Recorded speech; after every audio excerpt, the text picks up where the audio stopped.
Hello, welcome student. तो स्वागत है आप सभी लोगों का आपके अपने यूट्यूब चैनल राजन क्लासेस पे।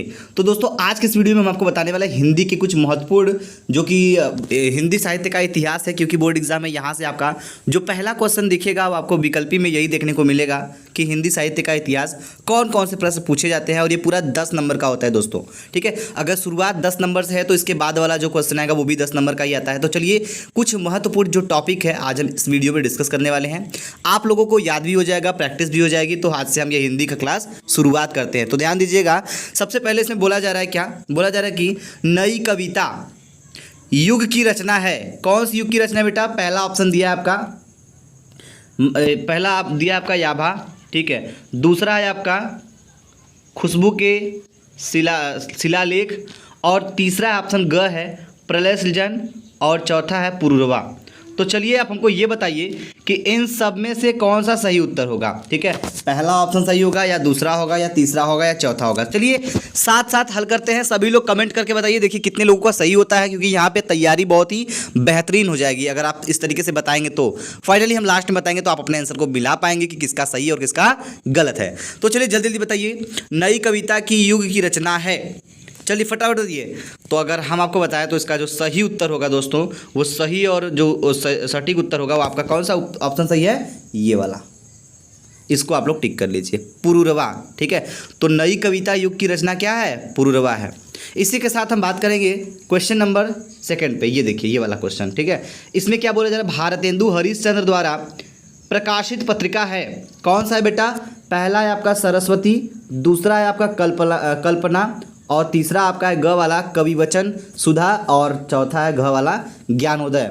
ठीक है, तो इन चारों में से सही विकल्प आपका कौन सा होगा? भारतेंदु हरिश्चंद्र द्वारा प्रकाशित पत्रिका कौन है? सरस्वती, कल्पना, कविवचन सुधा या फिर ज्ञानोदय? इन 4 ऑप्शन में से आपका एक ऑप्शन सही है दोस्तों। चलिए फटाफट बताइए कौन सा ऑप्शन सही होगा। चलिए जल्दी बताइए। तो इसका जो सही विकल्प होगा वो होगा ऑप्शन नंबर ग वाला, कविवचन सुधा। ठीक, चलो बेटा अब हम बात करते हैं नेक्स्ट क्वेश्चन पे। अगला क्वेश्चन है सुमित्रा नंदन पंत सुमित्रा नंदन पंत सुकुमार कवि हैं। आपकी ऑप्शंस जो दिए गए हैं बाबू, कौन सा है? प्रकृति के, श्रृंगार के और ज्ञान के। तीसरा है आपका भक्ति के। तो चलिए फटाफट बताइए इसमें से सही कौन सा होगा। ठीक, 4 ऑप्शन दिया गया, सुमित्रा नंदन पंत सुकुमार कवि हैं। चलिए सही उत्तर बताइए बाबू, तो जल्दी करिए फटाफट। तो इसमें 4 ऑप्शन में से बेटा सही ऑप्शन कौन सा होगा? पहले फटाफट आप लोग बता लीजिए, उसके बाद हम बताएंगे तो आप लोग मिला सकते हैं। देखते हैं कितने लोगों की तैयारी अच्छी हो रही है और कितने लोगों की बेहतरीन हो सकती है। ठीक है, यही एक शुरुआत है आपके बोर्ड एग्जाम में 100 में से 100 लाने की सबसे बेस्ट तरीका मैंने शुरू कर दिया है। तो इसका जो सबसे पहला उत्तर है, यानी कि जो प्रकृति के है, ये आपका सही होगा। ठीक है, चलो भाई वेरी गुड। अब आते हैं हम तीसरे ऑप्शन पे। तीसरा ऑप्शन जो है बेटा, उसमें बोला जा रहा है कि राम की शक्ति पूजा कविता के रचयिता हैं। राम की शक्ति पूजा कविता के रचयिता हैं। कौन है बेटा? आपके ऑप्शन में दिया गया, पहला है जयशंकर प्रसाद, और घ वाला है आपका मैथिली शरण गुप्त, और ग वाला है सूर्यकांत त्रिपाठी निराला, और घ वाला है अज्ञेय। ठीक है, सच्चिदानंद चलिए अज्ञेय जी हैं। तो आप बताइए इन चारों में से कौन से ऐसे कवि हैं, ठीक है, जो कि राम की शक्ति पूजा कविता की रचयिता है? कौन इन्होंने किया है? चलिए तो इसमें से 4 ऑप्शन दिए, फटाफट बताइए आप लोग, उसके बाद हम आपको सही से बताते हैं। ठीक है, जल्दी करिए। तो चलिए काफ़ी लोग सही बता रहे हैं, तो इसका सही उत्तर जो होगा बेटा वो सही हो जाएगा आपका ग वाला, सूर्यकांत त्रिपाठी निराला। ठीक, चलिए आगे बढ़ते हैं। अगला क्वेश्चन है विनय पत्रिका किस काल की रचना है? विनय पत्रिका किस काल की रचना है बेटा?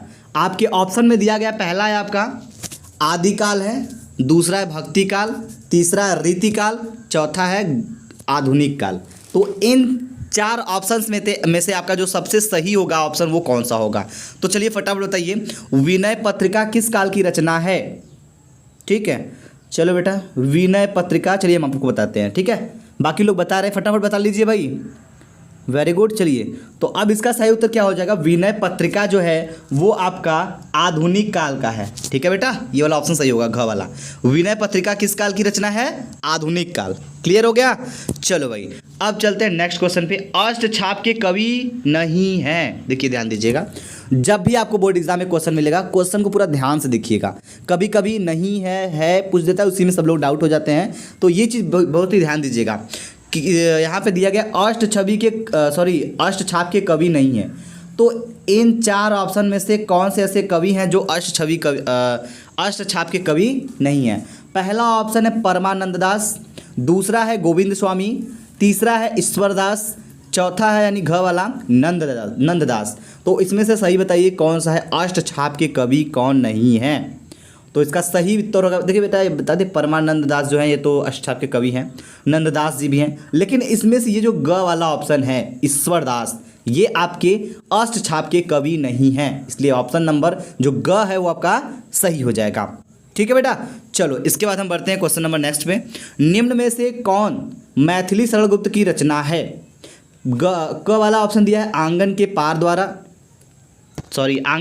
द्वार, और उसके बाद दिया है ख वाले में अनग, और ग वाला दिया है युगवाड़ी, घ ऑप्शन दिया है परशुराम की प्रतीक्षा।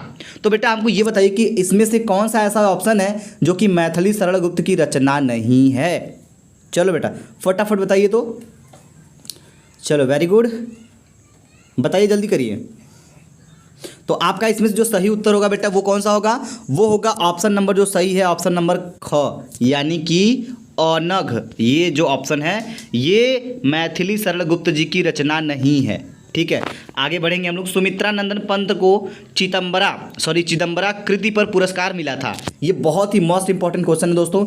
सुमित्रा नंदन पंत को चिदम्बरा कृति पर पुरस्कार मिला था, आपका ऑप्शन कौन सा सही होगा? ठीक है, तो इसमें आपका ध्यान दिया क्वेश्चन दिया गया है 4 ठो। पहला ऑप्शन दिया है भारतीय ज्ञानपीठ पुरस्कार, दूसरा ऑप्शन है भारत भारती पुरस्कार, तीसरा है आपका ग वाला साहित्य अकादमी पुरस्कार, और घ वाला है स्वर्णमाला पुरस्कार। तो बेटा इन 4 ऑप्शन में से आपको ये बताना है कि सुमित्रा नंदन जो पंत थे उनको चिदम्बरा जो है कृति पर पुरस्कार मिला था। किस पे मिला था? भारतीय ज्ञानपीठ। आपके 4 ऑप्शन हैं, आपके पास कुछ सेकंड हम देते हैं बताने के लिए। चलिए फटाफट बताइए, कमेंट सेक्शन में कमेंट करके फटाफट बताइए। तो इसका जो सही विकल्प होगा बेटा वो होगा आपका ऑप्शन नंबर क, यानी कि भारतीय ज्ञानपीठ पुरस्कार। तो भारतीय ज्ञानपीठ पुरस्कार सुमित्रा नंदन पंत को चिदम्बरा के ऊपर मिला था। तो अब हम आगे बढ़ते हैं। नेक्स्ट क्वेश्चन जो है, निम्न में से जयशंकर प्रसाद की काव्य कृति है। आपके ऑप्शन जो है क्या है? इत्यलम, दूसरा है अनामिका, तीसरा है द्वापर, घ वाला है आपका चित्राधार। तो इन 4 ऑप्शन में से आपको ये बताना है कि इन सभी में से जयशंकर प्रसाद की काव्य कृति है कौन सा है, यही आपको बताना है। तो चलिए फटाफट आप लोग बताइए, हम आपको आप कुछ समय देते हैं। चलिए फटाफट बताते रहिए, और जिसको नहीं आ रहा है वो नोट भी कर सकता है। ठीक है, चलिए बेटा जल्दी करिए। हो गया? चलो अब देखो इसका सही उत्तर क्या होगा। इसका सही उत्तर जो होगा बेटा वो होगा कौन सा? उसका सही उत्तर होगा आपका ये वाला, मिला लीजिए, इसका गलत है, ये ख वाला अनामिका। ठीक, चलो बेटा हो गया। अब इसके बाद हम बढ़ते हैं नेक्स्ट क्वेश्चन पे। नेक्स्ट क्वेश्चन क्या कह रहा है ये समझ लेते हैं। आगे बोला जा रहा है बेटा, रीतिकाल की सर्वाधिक महत्वपूर्ण प्रवृत्ति है। रीतिकाल का सर्वाधिक मतलब सबसे अधिक महत्वपूर्ण प्रवृत्ति है। आपके ऑप्शंस क्या होंगे बेटा? पहला ऑप्शन है आपका राज प्रशस्ति, और ख वाला ऑप्शन है श्रृंगारितिका, ठीक है, और ग वाला ऑप्शन है रीति निरूपणता, और घ वाला ऑप्शन है नीति। तो इन 4 में से ये बताइए कि रीतिकाल का सबसे अधिक महत्वपूर्ण प्रवृत्ति कौन सी होगी? ठीक है, तो इसका जो सही विकल्प है आप लोग फटाफट बताइए, वरना हम आपको फाइनली बता देते हैं इसमें कौन सा सही है। एकदम सटीक आंसर जो है आपका ऑप्शन नंबर ख, ये वाला देखिए। ठीक है, श्रृंगारिका जो ये है, श्रृंगारिकता। ठीक है, ये वाला आपका ऑप्शन सही होगा। ठीक है बेटा, आगे बढ़ते हैं हम लोग। किस कवि को ज्ञानपीठ पुरस्कार नहीं मिला था? चलो अब हम आपको बताते हैं किस कवि को ज्ञानपीठ पुरस्कार नहीं मिला था, बताइए। ये क्वेश्चन बेटा बहुत इंपॉर्टेंट है। ये आप देखिए 2019 के काफ़ी सिलेक्टेड क्वेश्चन दिख रहा है आपको। तो इसमें से आपको यही बताना है कि किस कवि को ज्ञानपीठ पुरस्कार नहीं मिला। आपके ऑप्शन बेटा क्या है? रामधारी सिंह दिनकर जी हैं पहला ऑप्शन, दूसरा है महादेवी वर्मा, तीसरा है सुमित्रा नंदन पंत को, घ वाला है जयशंकर प्रसाद को। तो चलिए फटाफट बताइए वो कौन से कवि हैं जिनको ज्ञानपीठ पुरस्कार नहीं मिला था। चलिए फटाफट बताइए। तो इसका जो सही उत्तर होगा बेटा वो कौन सा होगा? ऑप्शन नंबर घ वाला। ठीक, ध्यान दीजिएगा, ऑप्शन नंबर घ कौन सा है? ऑप्शन नंबर घ आपका है जयशंकर प्रसाद को।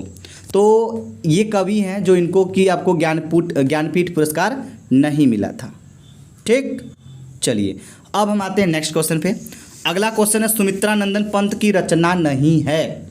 इस 4 रचना में से कौन सी ऐसी रचना है जो सुमित्रा नंदन पंत की नहीं है? पहला ऑप्शन है बेटा पल्लव, ठीक है, पल्लव हो गया, वीणा हो गया, उसके बाद रसवंती है, उसके बाद लोकायतन है। ठीक है, इन 4 ऑप्शन में से कौन सा ऐसा रचना है जो कि सुमित्रा नंदन पंत की नहीं है? बताइए बेटा। ठीक है, तो इसमें से बेटा जो ऑप्शन नंबर ग है, ये वाला दिख रहा है, रसवंती। ये जो रसवंती है ये सुमित्रा नंदन पंत की रचना नहीं है। ठीक है, आगे बढ़ते हैं हम लोग नेक्स्ट क्वेश्चन पे। अगला क्वेश्चन है बेटा हिंदी के साहित्य के आदिकाल के लिए चरण काल नाम दिया किन्होंने दिया था? 2019 का ये भी क्वेश्चन सेलेक्टेड है। तो ये बताइए हिंदी साहित्य के आदिकाल के लिए चारण काल नाम दिया। आपके ऑप्शन में दिए गए बेटा क्या? आचार्य रामचंद्र शुक्ल ने, ख वाला ऑप्शन है डॉक्टर राम कुमार वर्मा ने, और ग वाला ऑप्शन है बेटा डॉक्टर नागेंद्र ने, उसके बाद घ वाला ऑप्शन है आचार्य विश्वनाथ प्रसाद मिश्र ने। तो बेटा ये 4 ऑप्शन दिए गए, इसमें से आपको यही बताना है कि हिंदी साहित्य के आदिकाल के लिए चारण काल नाम दिया था। क्या आप लोग बता सकते हैं? यदि बता सकते हैं तो फटाफट बताइए इसका ऑप्शन कौन सा सही होगा। ठीक है, तो इसका ऑप्शन जो सही होगा वो कौन सा होगा? जल्दी हम वेट कर रहे हैं, आप लोग फटाफट बता दीजिए। ठीक, चलो बेटा, तो इसका जो ऑप्शन है ये ऑप्शन नंबर ख आपका क्या होगा बेटा? सही होगा। ठीक है, तो इनको लॉक कर लीजिए फटाफट। डॉक्टर राम कुमार वर्मा ने, इन्होंने क्या दिया था? आदिकाल के लिए चारण काल नाम दिया। नेक्स्ट क्वेश्चन है बेटा निम्नलिखित में से कौन से प्रेमाश्रयी शाखा के कवि हैं? तो आपको ये बताना है निम्नलिखित में से कौन प्रेमाश्रयी शाखा के कवि नहीं है। कभी कभी ये पूछ देता प्रेमाश्रयी शाखा के कवि है, लेकिन यहाँ पे नहीं शब्द लगा दिया है, इसलिए क्वेश्चन को बड़े ध्यानपूर्वक आप लोग पढ़िएगा, समझिएगा, उसके बाद करिएगा। ठीक है, चलो इसके बाद आप बताइए इसका ऑप्शन नंबर कौन सा सही होगा। आपके ऑप्शन में जो दिया गया मैंने आपको बता दिया। जायसी दिया गया है, दूसरा है मंझन, तीसरा है नंददास ग वाला, और जो घ है दिया है कुतुबन। तो बताइए इन 4 ऑप्शन में से आपको ये बताना है कि प्रेमाश्रयी शाखा के कवि नहीं है। चलिए फटाफट बताइए। तो इसका जो सही ऑप्शन होगा बेटा वो होगा ग वाला। क्या होगा? ग वाला, जिसको हम कहेंगे नंददास। ठीक है, हो गया। चलिए अब आगे बढ़ते हैं हम लोग। इस नंददास के बाद एक और क्वेश्चन आ रहा है, निम्न में से किन्हें ज्ञानपीठ पुरस्कार नहीं मिला है? फिर से आ गया ऑप्शन, फिर से आ गया इस टाइप का क्वेश्चन। तो निम्न में से देखिए थोड़ा सा इसमें जो दिया गया ऑप्शन है, इसमें ऑप्शन में अदला बदली कर दी गई है। ठीक है, क्योंकि आपको कन्फ्यूजन करने के लिए क्वेश्चन तो नहीं घूमेगा, क्वेश्चन घूम सकता है लेकिन उत्तर नहीं घूमने वाला है। ठीक है, तो आपके ऑप्शन में दिया गया है महादेवी वर्मा को मिला था, निराला को मिला था, सुमित्रा नंदन पंत को मिला था, अज्ञेय को मिला था। तो आप हमको ये बताइए निम्न में से किन्हें ज्ञानपीठ पुरस्कार नहीं मिला है। ठीक है, तो चलिए फटाफट बताइए आप लोग, तो जल्दी करिए। तो इसमें से जो सही उत्तर होगा बेटा वो सही कौन सा होगा? ध्यान समझिएगा। ठीक है, तो इसका सही उत्तर जो होगा ऑप्शन नंबर ख, ये वाला। ठीक है, निराला को, इसमें से आपको निराला जी को ज्ञानपीठ पुरस्कार नहीं मिला। अब आगे बात करते हैं हरी घास पर क्षण भर कृति निम्न में से किसकी है? भवानी प्रसाद मिश्र, बालकृष्ण शर्मा नवीन, अज्ञेय जी, नागार्जुन। चलो बेटा ये जो ऑप्शंस दिए गए हैं आपको यही बताना है कि इसमें से कौन सा सही होगा। चलिए फटाफट बताइए, तो जल्दी करिए। भवानी प्रसाद मिश्र, बालकृष्ण शर्मा नवीन, अज्ञेय, नागार्जुन। जिसको पता है वो बता सकता है। हरी घास पर क्षण भर कृति में से किसकी है? तो ये ऑप्शन जो सही होगा बेटा, और वो जो ऑप्शन है ऑप्शन नंबर ग सही होगा, जो कि किसका है? सच्चिदानंद हीरानंद वात्स्यायन अज्ञेय जी का है। ठीक है, इनका पूरा नाम होता है अज्ञेय जी, शॉर्ट फॉर्म में इनको अज्ञेय लिखा जाता है। आगे बढ़ते हैं। आनंद कादम्बिनी पत्रिका के संपादक थे। कौन है? देखिए बेटा ये क्वेश्चन बड़ा ही लाजवाब है, 2020 और 2019 में आया हुआ क्वेश्चन है। तो ये आनंद कादम्बनी पत्रिका के संपादक कौन है या थे? आपके ऑप्शन में दिया गया बेटा क्या? महावीर प्रसाद द्विवेदी, भारतेंदु हरिश्चंद्र, रूपनारायण पांडे, बद्री नारायण चौधरी प्रेमग्न। तो इसमें से आपको एक ऑप्शन सही करके बताना है जो कि सही है। तो चलिए फटाफट आप लोग बताइए इसमें से कौन सा ऑप्शन सही होगा। चलिए हम आपको बता दें, आनंद कादम्बिनी पत्रिका के संपादक कौन थे?